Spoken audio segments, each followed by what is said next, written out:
La première rencontre réseau 2019 que nous avons montée avec le monde, c'est d'avoir un lieu d'échange sur les mutations des métiers, sur les mutations de l'économie.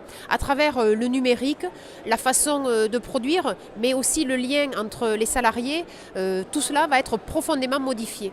Et là, nous voulons, à travers la Cité de l'économie et des métiers de demain, que nous avons décidé d'implanter à Montpellier, que nous allons inaugurer en septembre, avec cette cité, ce que nous voulons faire, c'est en fait une agora de tous les salariés, de tous les chefs d'entreprise, de tous les organismes de formation, les syndicats, pour qu'on puisse anticiper les mutations dans les métiers, dans l'économie de demain. En lui-même est ravi de participer à ce projet des cités des métiers de l'économie de demain, dans la mesure où nous allons essayer de porter la branche industrielle et les fondements industriels qui peuvent intervenir dans ces métiers de demain.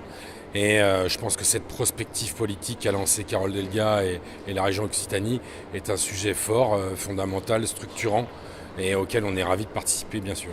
Alors l'AFPA s'associe à la démarche de la Cité de l'économie et des métiers de demain parce que nous formons dans la région plus de 14 000 personnes chaque année qui ont vocation à acquérir chez nous les compétences pour exercer les emplois des entreprises. Et donc, la connaissance de l'évolution des métiers, de l'évolution des compétences est un sujet très important pour nous. Le numérique, le digital transforme profondément l'économie et les emplois des entreprises dans tous les domaines. Les métiers les plus techniques au premier niveau jusqu'aux métiers les plus qualifiés. Et il est très important pour l'AFPA de participer de cette analyse, de cette veille pour comprendre comment les métiers vont évoluer, pour mieux être capable d'organiser les formations de demain pour les compétences du futur que les gens occuperont dans les entreprises.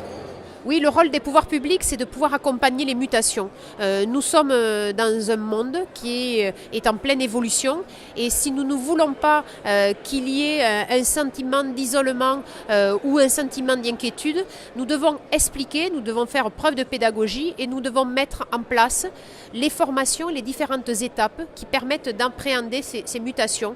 Et nous savons qu'à ce moment-là, quand un changement est accompagné, il est anticipé, il est à ce moment-là producteur de richesse économique, mais également de richesse sociale, de richesse environnementale. Et c'est bien cela, c'est mettre l'être humain au cœur du changement et qu'il puisse être acteur de sa destinée et qu'il ne subisse pas justement les évolutions et les mutations.